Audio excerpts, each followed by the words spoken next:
নমস্কার। কাল আপনাদেরকে ওই হট বাথের কথা বলছিলাম। এই সেই হট বাথ, গরম জল পুরো টকবক টকবক ফুটছে।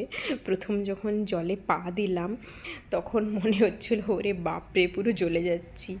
সত্যি খুব গরম ছিল। কিছুক্ষণ বসার পর একটু নর্মালাইজ হলো। এবারে তারপর জানেন তো আধ ঘন্টা পর পুরো ঘাম দিতে লাগলো গা থেকে।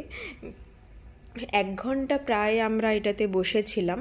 এটাতে জানেন তো বিলো 12 ইয়ার্স নট অ্যালাউড।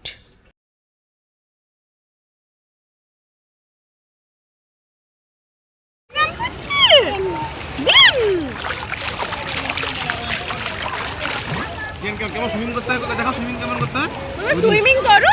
এই সুইমিং, এই সুইমিং, এই সুইমিং, এই সুইমিং, এই সুইমিং। এই জল খাচ্ছে, জল খাচ্ছে, জল খাচ্ছে, জল খাচ্ছে, জল খাচ্ছে। ওরে বাবা, ওকে ওকে ওকে ওকে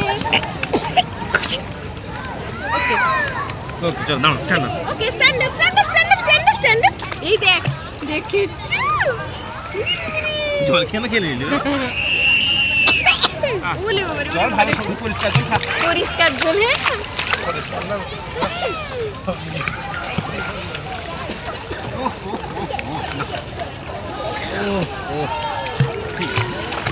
কালকে জল থেকে উঠে জিজ্ঞাসা করো, জল থেকে উঠবে কিনা জিজ্ঞাসা করো। চলো এবার চলো, এবার বাড়ি চলো। কি করবে? বাথরুম করবে? চলো আবার ঘরে চলো।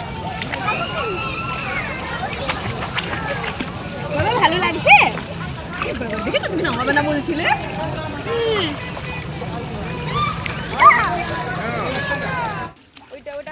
সবচেয়ে বেশি ভয় আমরা একে নিয়ে পাচ্ছিলাম, কারণ স্যালো পুল আছে বাচ্চাদের জন্য। এই যে এটাতে যে চান করছে এটা বাচ্চাদের জন্যই, কিন্তু তাও কোনোদিন সুইমিং পুলে চান করেনি। তো ও কতটা ভয় পাবে এটা নিয়ে একটু টেনসড ছিলাম। কিন্তু যেটা দেখলাম যে সবচেয়ে বেশি আনন্দ, সবচেয়ে বেশি মজা আমার এই ছেলেটাই করেছে। কিছুতেই উঠবে না জানেন।